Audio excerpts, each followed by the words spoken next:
ఆంధ్రప్రదేశ్ రాష్ట్ర సృజనాత్మక సాంస్కృతిక కమిషన్ ఆధ్వర్యంలో నిర్వహించనున్న ఆంధ్రప్రదేశ్ తెలుగు మహోత్సవం 2026 పోస్టర్ను ప్రముఖ ప్రవచనకర్త బ్రహ్మశ్రీ చాగంటి కోటేశ్వరరావు కాకినాడలో ఆవిష్కరించారు.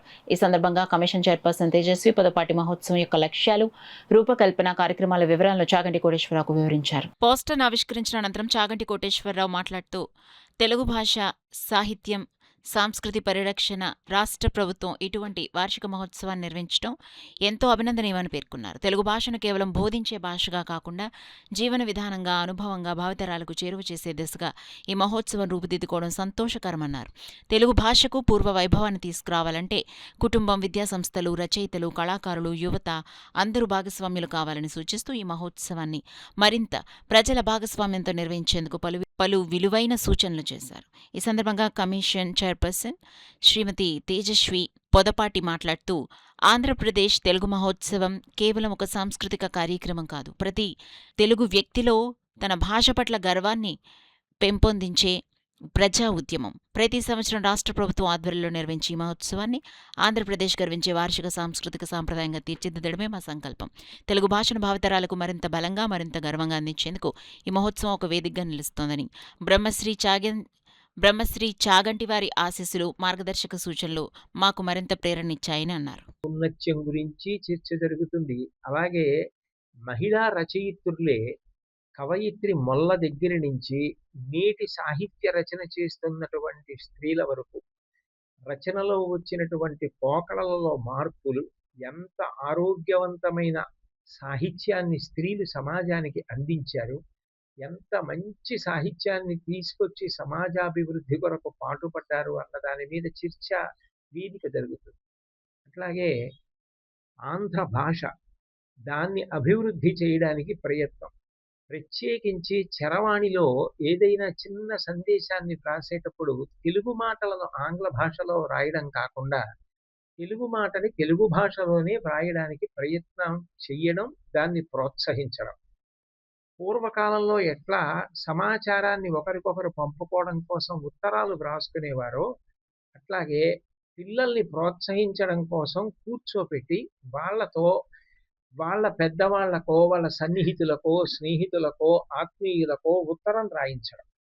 ఆ ఉత్తరం వ్రాసేటప్పుడు అడ్రస్ అన్న మాట కూడా ఇంగ్లీష్లో వాడకుండా చిరునామా అన్న మాట మాట్లాడుతూ, ఒక్క ఆంగ్ల పదం కూడా వాడకుండా అన్ని తెలుగు పదాలే వాడుతూ వాళ్ళు చక్కగా ఈ ఉత్తరాన్ని వ్రాసి తెలుగు భాషలో అంత బాగా వ్రాసేటటువంటి లక్షణాన్ని పెంపొందించుకోవడానికి కూడా ఒక కార్యక్రమాన్ని రూపకల్పన చేస్తున్నారు.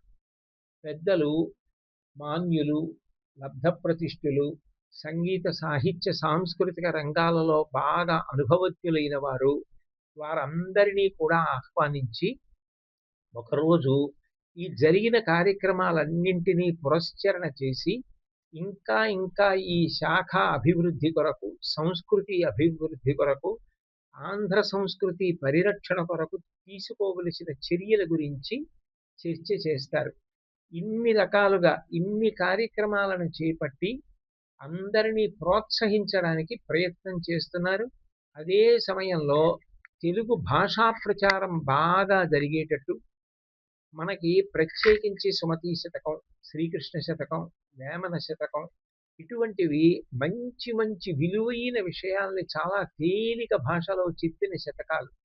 అటువంటి శతకాలలో ఉన్న పద్యాలను కూడా చదివించి తద్వారా శతక రచన ప్రోత్సహించడం, శతకాలు చదువుకుని పద్యాలు ధారణ చేసి విలువలు పాటిస్తూ జీవితంలో వృద్ధిలోకి రావడానికి బాట ఏర్పాటు చేయడం కూడా ఈ కార్యక్రమంలో అంతర్భాగంగా చేస్తున్నారు. ఇంత మంచి కార్యక్రమం జరుగుతోంది కాబట్టి ఔత్సాహికులైన వారందరూ కూడా కార్యక్రమంలో పాల్గొని దాన్ని విజయవంతం చేయవలసిందిగా ప్రభుత్వం సాంస్కృతిక శాఖ పక్షాన ఆంధ్రప్రదేశ్ సాంస్కృతిక సమితి వారు ఆహ్వానిస్తున్నారు. అందరూ వచ్చి అందులో పాల్గొని రాష్ట్ర సంస్కృతి పరిరక్షణ కొరకు ప్రయత్నించవలసినదిగా. రాను రాను మనకున్న గొప్ప సాహిత్యం కానివ్వండి, మన భాష కానివ్వండి, చిన్న చిన్నగా ఈ జనరేషన్ లోకి ముందుకెళ్లకుండా కనుమరుగైపోవడం అన్నది ప్రతి ఒక్కళ్ళలో ఉన్న బాధ. మనం రోజు మాట్లాడుకునే తెలుగు, మన సంస్కృతి, మన సాహిత్యం వీటన్నిటిని మళ్ళా మనం సెలబ్రేట్ చేసుకునే రోజు రావాలని నేనెప్పుడూ ఒకటే నమ్ముతానండి. ఏ కళ అయినా, సాహిత్యం అయినా పోయిన తరాలు ఎంత గొప్పగా వాటిని గౌరవించాయన్న దాన్ని బట్టి కాదు, రానున్న తరాలకి ఎంత గొప్పగా అందించారన్న దాన్ని బట్టే అవి బ్రతుకుతాయన్నది నా ప్రగాఢ విశ్వాసం. అందుకే ఆంధ్రప్రదేశ్ కల్చర్ కమిషన్ అందులో నేను బాధ్యతలు చేపట్టిన తర్వాత ప్రతి కళకు మన రాష్ట్రం నుంచి వారి కళను ప్రదర్శించడానికి ఇతర రాష్ట్రాలకు వెతుక్కుంటూ వెళ్ళే అవసరం రాకూడదు. ఇతర రాష్ట్రాల నుండి వాళ్ళ కళను ప్రదర్శించడానికి ఆంధ్రప్రదేశ్‌కి వచ్చే రోజు రావాలన్న ముఖ్య ఉద్దేశంతో నారా చంద్రబాబు నాయుడు గారి, అదేవిధంగా నారా లోకేష్ గారి, మా శాఖ మాత్యులు కందుల దుర్గేష్ గారి నేతృత్వంలో వారందించిన ఆదేశాలతో ప్రతి కళకు ఒక యాన్యువల్ ఈవెంట్‌ని ఆంధ్రప్రదేశ్‌లో క్రియేట్ చేయాలన్న ఉద్దేశంతో ఫైన్ ఆర్ట్స్‌కి అదేవిధంగా ఈరోజు ఆంధ్రప్రదేశ్ తెలుగు మహోత్సవం ప్రతి ఒక్కళ్ళ హృదయాలకు దగ్గరగా మన సంస్కృతి, సాంప్రదాయాలు, మన భాష, సాహిత్యాన్ని సెలబ్రేట్ చేసుకునే ఒక ఈవెంట్‌ని 4 గోడల మధ్యలో కాకుండా ప్రకృతికి దగ్గరగా ఉండవల్లి గుహల వద్ద మనం ఈ సంవత్సరం మొదటిసారిగా జరుపుకోబోతున్నాం. ఇది ప్రతి సంవత్సరం మన సంస్కృతినంతా గూడా చాగంటి వారు చాలా క్లియర్‌గా చెప్పారు. ఇంత గొప్ప కార్యక్రమం ప్రతి ఒక్కళ్ళం అవ్వాల్సిన కార్యక్రమాన్ని ఇంకా గొప్ప వ్యక్తి, మహోన్నతమైన వ్యక్తితోటి దీన్ని ప్రారంభించాలన్న ఉద్దేశంతో ఈరోజు కాకినాడొచ్చి చాగంటి వారి చేతుల మీదుగా ఇది ప్రారంభించుకోవడం అన్నది మా అందరికీ చాలా ఆనందంగా ఉందండి. ఇది మన రాష్ట్రంలో ఉన్న సాహితీకారులకు, కవులకు, అదేవిధంగా భాషాభిమానులకు మాత్రమే కాకుండా రాబోయే తరంలో తెలుగుని ప్రేమించే, తెలుగుని మాట్లాడే ప్రతి ఒక్కళ్ళు ఇందులో భాగస్వామ్యం అవ్వాలని మేము కోరుకుంటూ, ఇందులో భాగస్వామ్యంగా ఆంధ్రప్రదేశ్ కల్చర్ కమిషన్‌తో పాటు ట్రెండ్ సెటర్స్ ఈవెంట్స్ వారు సుధాకర్ గారు కూడా దీనికి సంపూర్ణ సహకారాన్ని అందిస్తున్నారు. వారికి కూడా ఈ సందర్భంగా కృతజ్ఞతలు తెలియజేస్తూ, ఆంధ్రప్రదేశ్ కల్చర్ కమిషన్ తరపున దీనికి సహకరిస్తున్న ప్రతి ఒక్కళ్ళకి ధన్యవాదాలు.